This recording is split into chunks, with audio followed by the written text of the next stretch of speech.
सैनिक एक गंदे हेलमेट में खाना खा रहे हैं। खाना खाओ भाई। यह हेलमेट एक रूसी सैनिक का था जो कुछ घंटे पहले मारा गया था। अब उसके दोस्त इसे प्लेट की तरह इस्तेमाल कर रहे हैं। वे हंसते हुए भीगे हुए नूडल्स खाते हैं। एक व्यक्ति उसके हेलमेट वाले मालिक की जांघ से मीट नूडल्स बनाने का मजाक करता है। भारी, लेकिन उन्होंने खुद ही इसे रिकॉर्ड किया था। पास्ता और मांस, मानव मांस। मैं बाहर हूँ। इसी बीच पुतिन टीवी पर वादा करते हैं कि उनके सैनिकों को $29,000 मिलते हैं और उनके पास दुनिया की सबसे अच्छी सुविधाएं हैं। नहीं, यह दृश्य कोई दुर्घटना नहीं है। यह किसी बहुत बड़ी चीज का दिखने वाला लक्षण है जो रूसी सेना को अंदर से बर्बाद कर रहा है। जो मैं तुम्हें दिखाने जा रहा हूं वह हकीकत है जिसे पुतिन अब छुपा नहीं सकते। यह वीडियो यूक्रेनियों ने नहीं बल्कि रूसी सैनिकों ने ही रिकॉर्ड कर प्रकाशित किया था। वे खुद अपनी हालत खाइयों में दिखा रहे हैं और जब वे ये डरावनी मजाकें कर रहे हैं तो वे कुछ और भी परेशान करने वाला कर रहे हैं। वे अन्य रूसियों को रक्षा मंत्रालय पर भरोसा न करने की चेतावनी देते हैं। उनके शब्दों में सब कुछ झूठ है। ऊंचे वेतन के वादे, खाना, सम्मानजनक हालात, सब कुछ झूठ है। और ये हेलमेट, ठीक है, यह कुछ बहुत बड़ा दर्शाता है। पहली बात, सप्लाई के मामले में न तो प्लेटें हैं, न डिब्बे हैं, न कुछ गर्म करने के लिए है, खाना भी नहीं है, कुछ भी नहीं। दूसरी बात, स्वास्थ्य के मामले में वो हेलमेट गंदा है। उसमें पसीना, बाल और शायद मारे गए सैनिक का खून भी है। जो वहां खाएगा वो बीमार हो जाएगा, उसे तेज दस्त लगेंगे और बीमार सैनिक लड़ नहीं सकता। सबसे बुरा मानसिक असर है। वो हेलमेट एक दोस्त का था जो कुछ घंटे पहले तक जिंदा था, मजाक कर रहा था, बातें कर रहा था, और अब वो एक प्लेट बन गया है। मृत व्यक्ति अब केवल उपयोगी चीज रह गया है। इंसानियत खो चुका है। खुद सैनिक भी खाते समय भयानक मजाक करते हैं। यही वो समय है जब रूसी सेना ने नैतिकता पूरी तरह खो दी। अब यहां एक महत्वपूर्ण बात समझिए, इन सैनिकों के साथ यह सब यूक्रेनियों ने नहीं किया। यूक्रेनियन रूसी लॉजिस्टिक्स को नियंत्रित नहीं करते। यह वे नहीं हैं जो तय करते हैं कि खाना खाइयों तक पहुंचेगा या नहीं। यह जिम्मेदारी मॉस्को, क्रेमलिन और खुद रूसी राज्य की है। इन लोगों का दुश्मन मोर्चे की दूसरी तरफ नहीं है, वह मॉस्को के दफ्तरों में बैठा है। सैनिक ऐसी स्थिति में क्यों पहुंचते हैं? क्यों मरे दोस्त का हेलमेट खाने के लिए इस्तेमाल करना पड़ता है? इस सवाल का जवाब एक ऐसे शब्द में है जिसे आप किसी आधुनिक सेना के बारे में सुनने की उम्मीद नहीं करेंगे। अकेलापन। ये सैनिक संगठित सैन्य ठिकानों पर नहीं हैं। इनके पास संचार व्यवस्था काम नहीं कर रही है और सैनिकों की अदला बदली भी नहीं हो रही है।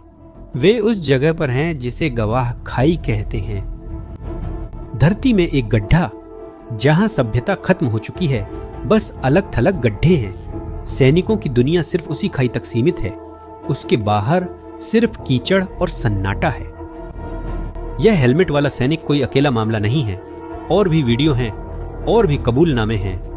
एक रूसी सैनिक स्क्रीन पर दिखता है जिसकी टांग यूक्रेनी फर्स्ट पर्सन व्यू ड्रोन से बुरी तरह घायल हो गई है। सड़क पर कई शव थे। मेरी टांग को कुछ चीज से चोट लगी, शायद ड्रोन या ग्रेनेड से, पर ठीक से पता नहीं।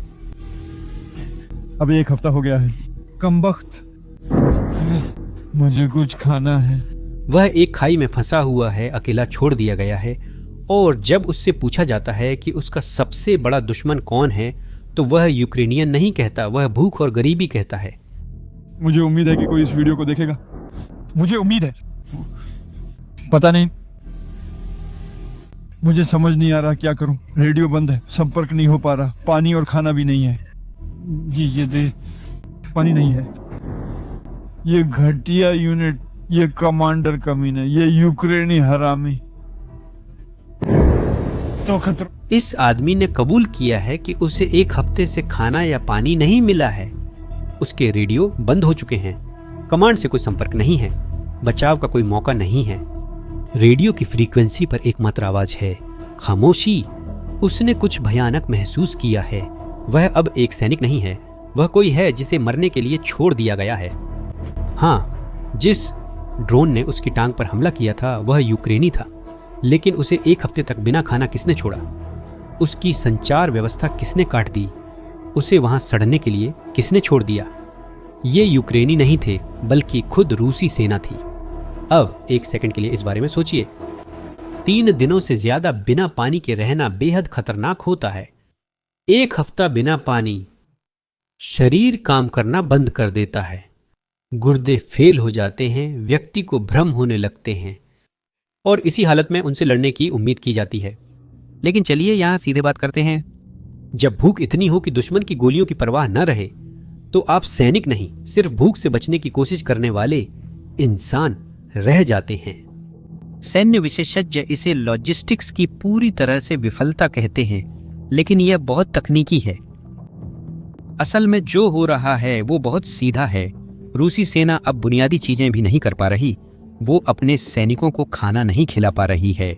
और यहाँ सबसे डरावनी बात है, यह सिर्फ अक्षमता नहीं है, यह जानबूझकर किया गया है।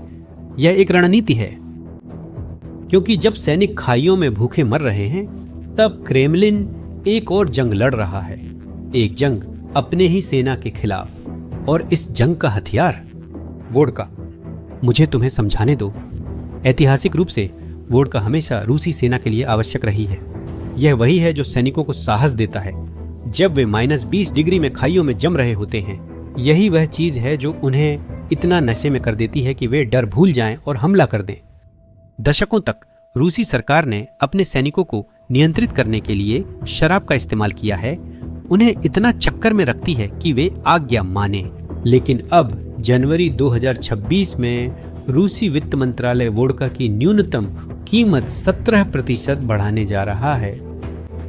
आधा लीटर की एक बोतल 409 रूबल की पड़ेगी। अन्य डिस्टिल्ड ड्रिंक्स जैसे कि कॉन्यैक और व्हिस्की 28% बढ़ जाएंगे। और आप सोच रहे होंगे ये तो बस साधारण दाम बढ़ोतरी है, महंगाई। नहीं, ऐसा नहीं है। देखिए, यूक्रेनियन लोग वोडका की कीमतें नहीं बढ़ा रहे और न ही रूसी अर्थव्यवस्था पर उनका नियंत्रण है। तो फिर ये कौन कर रहा है? पुतिन, खुद रूसी नेता, अपने सैनिकों के पास बची एकमात्र राहत पर टैक्स लगा रहे हैं। रूस का वित्त मंत्रालय 2025 में 5.7 ट्रिलियन रूबल के बजट घाटे का सामना कर रहा है। यह देश के इतिहास का सबसे बड़ा घाटा है, और इस घाटे को पूरा करने के लिए क्रेमलिन ने सैनिकों की एकमात्र दिलासा देने वाली चीज पर टैक्स लगाने का फैसला किया है। पुतिन सचमुच अपने ही लोगों को बजट संतुलित करने के लिए सजा दे रहे हैं, लेकिन यहां एक समस्या है। जब आप सरकारी वोडका की कीमत बहुत बढ़ा देते हैं तो लोग पीना बंद नहीं करते। वे नकली शराब, अवैध शराब या जहरीली शराब खरीदते हैं जो जानलेवा हो सकती है। और रूसी विशेषज्ञ पहले ही चेतावनी दे चुके हैं। एसोसिएशन अल्कोब्रो के अध्यक्ष आंद्रेई मोस्कोवस्की ने साफ कहा है, जो सैनिक कम कमाते हैं वे अवैध शराब खरीदेंगे। लेकिन संकट सिर्फ वोडका की कीमत पर नहीं रुकता, यह सैनिकों के बैंक खातों में भी फूट पड़ता है। रूस ने भाड़े के सैनिकों की सेना बनाई है, कम से कम यही उन्होंने कहा था। पुतिन ने मोर्चे पर पुरुषों को आकर्षित करने के लिए बहुत ऊंची तनख्वाहों का वादा किया। हर भर्ती सैनिक को 2.6 मिलियन रूबल यानी लगभग $29,000 यह वादा था। लेकिन अब ये वादे झूठे चेक बन गए हैं। रूस के सुदूर पूर्व में स्थित याकुतिया गणराज्य के वित्त मंत्री ने आधिकारिक तौर पर स्वीकार किया है कि सैनिकों को भुगतान रोक दिया गया है। कारण बजट में संसाधनों की कमी। उनके पास बस पैसे नहीं हैं। और सिर्फ याकुतिया ही नहीं है, तातारिस्तान, चुवासिया, मारी एल और समारा जैसी क्षेत्रों को 2 मिलियन रूबल के बोनस को घटाकर सिर्फ 4 लाख रूबल करना पड़ा, यानी 80% की कटौती। यूक्रेनी सैन्य खुफिया रिपोर्ट करती है कि रूसी क्षेत्र मॉस्को द्वारा निर्धारित भर्ती लक्ष्यों में से 40% भी पूरा नहीं कर पा रहे हैं। इस पर ध्यान दें, यूक्रेनियों ने ये पैसा नहीं चुराया। यूक्रेनियों का रूसी बजट पर कोई नियंत्रण नहीं है। ये वेतन किसने देने का वादा किया और किसने नहीं दिया? मॉस्को। बोनस में 80% की कटौती किसने की? खुद रूसी सरकार ने। यह युद्ध नहीं है, यह धोखाधड़ी है। रूसी राज्य अपने सैनिकों को धोखा दे रहा है। गणना सीधी और क्रूर है। बिना पैसे, सैनिकों, खाने, मनोबल, वोडका, एनेस्थीसिया के यहां जो हुआ वह एक बुनियादी बदलाव था। ये लोग अब भाड़े के सैनिक नहीं रहे। ये उस पैसे के लिए नहीं लड़ रहे हैं जो उन्हें वादा किया गया था, क्योंकि वो पैसा कभी आता ही नहीं। वे गुलाम बन गए हैं। वे उन वेतनों के लिए मर रहे हैं जो उन्हें कभी नहीं मिलेंगे। और जब वो वेतन नहीं आता, जब वोडका बहुत महंगी हो जाती है, जब खाना नहीं होता, तो जो बचता है वो वफादारी नहीं बल्कि गुस्सा है। और यही असली खतरा है। भूख और गरीबी सेना को कमजोर ही नहीं, सैनिकों को विद्रोही भीड़ में बदल सकती हैं। और यह गुस्सा उन्हें अपने नेताओं के खिलाफ हथियार उठाने पर मजबूर कर सकता है। और जब आप एक हथियारबंद आदमी से जो खाई में मर रहा है ये सारी चीजें छीन लेते हैं, तो आपको क्या लगता है कि क्या होता है? वह भाग जाता है।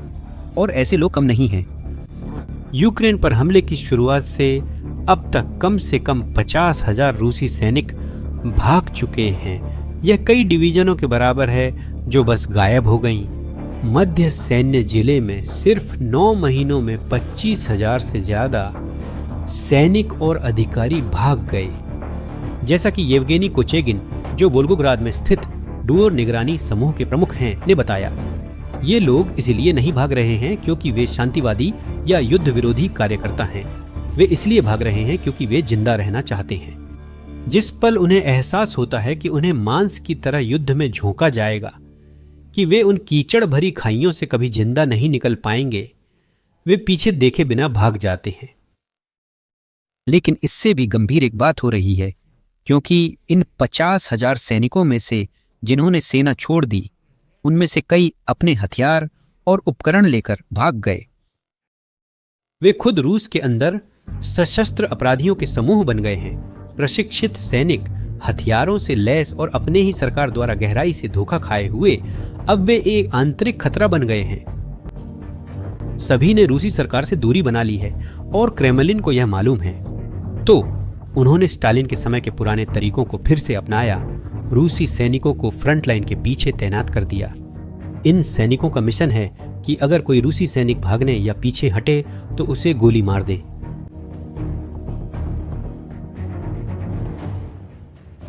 इस बारे में सोचो, रूसी ही रूसी पर गोली चला रहे हैं, यूक्रेनियन नहीं। ये रूसी कमांडर खुद आदेश दे रहे हैं। जब सेना को अपने सैनिकों पर गोली चलानी पड़े ताकि वे भाग न जाएं, तो समझो वह पहले ही हार चुकी है। अब दुश्मन अंदर है।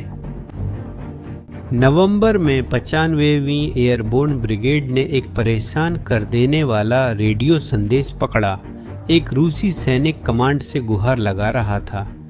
कमांडर ने मेरा राशन कार्ड ले लिया, मुझे मेरी तनख्वाह नहीं मिली, मैं 2 बार भाग चुका हूँ। वे हमें वापस ले आते हैं और उसी रास्ते पर चलने के लिए मजबूर करते हैं। यहाँ सेवा करने मत आओ, लेकिन डरावनी बात इससे भी आगे है। कमूरी नाम के एक कमांडर की रिपोर्टें हैं जिन्होंने अपने आदमियों को मरे हुए सैनिकों की लाशों से भरे इलाके में भेजा, लेकिन हमले से पहले उसने उन सभी के बैंक कार्ड और पासवर्ड ले लिए। क्या तुमने यह समझा? जब वह सैनिकों को मौत के लिए भेज रहा था तो उनकी तनख्वाह चुराने की सोच रहा था। यह सैनिक का व्यवहार नहीं है, यह बदमाशों, गैंग का व्यवहार है। और यह सिर्फ खाइयों में खत्म नहीं होता। क्रेमलिन इस युद्ध को सैनिकों के घरों के अंदर तक ले आया है। खुफिया रिपोर्ट बताती है कि रूसी गुप्तचर सेवाएं भगोड़ों के परिवारों के खिलाफ धमकियों का इस्तेमाल कर रही हैं। माएं, पत्नियां और बच्चे धमकियों का सामना कर रहे हैं ताकि उनके पति और बेटे फिर से मोर्चे पर लौट जाएं। अगर यह सब सच है तो रूसी राज्य सचमुच अपने ही लोगों के खिलाफ युद्ध छेड़ रहा है। एक और परेशान करने वाला मामला लेनिनग्राद क्षेत्र में हुआ, जहां 9 रूसी कैदियों को मोर्चे पर ले जाया जा रहा था। उन्होंने वाहन के ड्राइवर को गोली मार दी और मार डाला और फिर फरार हो गए। अब सैनिक सिर्फ भाग नहीं रहे बल्कि उस सिस्टम को भी नष्ट कर रहे हैं जो उन्हें मजबूर करता है। तो अब तक जो देखा है उस पर सोचते हैं। रूसी सैनिक मरे हुए लोगों के हेलमेट से खाना खा रहे हैं। रूसी सैनिक 1 हफ्ते से बिना खाना के हैं। रूसी सैनिक वोदका के लिए ज्यादा पैसे दे रहे हैं जो उन्हें ठंड सहने के लिए चाहिए। रूसी सैनिकों को वादा की गई तनख्वाह नहीं मिल रही है। 50,000 सैनिक भाग गए हैं। रूसी सैनिक जब पीछे हटने की कोशिश करते हैं तो रूसी सैनिक ही उन्हें गोली मार देते हैं। क्या आप पैटर्न देख रहे हैं? रूसी सेना को यूक्रेनियों द्वारा नहीं बल्कि खुद रूस द्वारा अंदर से बाहर की तरफ नष्ट किया जा रहा है। यूक्रेनी जनरल स्टाफ के अनुसार रूसी सैन्य हताहतों की कुल संख्या अब 10,78,610 से अधिक हो गई है। और याद रखिए, यह तो सिर्फ हिमखंड की नोक है। इस सूची में 12 जनरल और 6,013 अधिकारी शामिल हैं। जब किसी सेना के इतने सारे कमांडर इतनी तेजी से मारे जाते हैं तो जो बचता है वो सिर्फ अराजकता है। वो एक बिना नेतृत्व वाली सेना है और नुकसान सिर्फ इंसानों का नहीं होता। 11,396 टैंक नष्ट किए गए, 23,686 बख्तरबंद वाहन खोए गए और 34,843 तोपखाने के सिस्टम खत्म कर दिए गए। सैन्य विश्लेषकों का अनुमान है कि रूस को इस उपकरण की भरपाई करने में दशकों लग जाएंगे। दशकों। लेकिन कोई भी टैंक, कोई भी बख्तरबंद वाहन और निश्चित रूप से कोई भी संशोधित कबूतर उस सैनिक की जगह नहीं ले सकता जो भूखा मर रहा है, जिसकी टांग उड़ गई है और जिसका रेडियो काम नहीं कर रहा है। संशोधित कबूतर? हाँ, आपने सही सुना। इंसानी सैनिकों को ढूंढने में असमर्थ और जो मिलते हैं उन्हें खिलाने में असमर्थ। अब रूस बम वाले कबूतरों का इस्तेमाल करने की कोशिश कर रहा है। नेरी नाम की एक टेक्नोलॉजी कंपनी कबूतरों के दिमाग में इलेक्ट्रोड लगाकर उन्हें रिमोट से कंट्रोल होने वाले जिंदा बमों में बदलने की कोशिश कर रही है। व्हेल और डॉल्फिन के साथ कोशिशों के बाद अब कबूतरों को पुतिन की जंग के लिए भर्ती किया जा रहा है।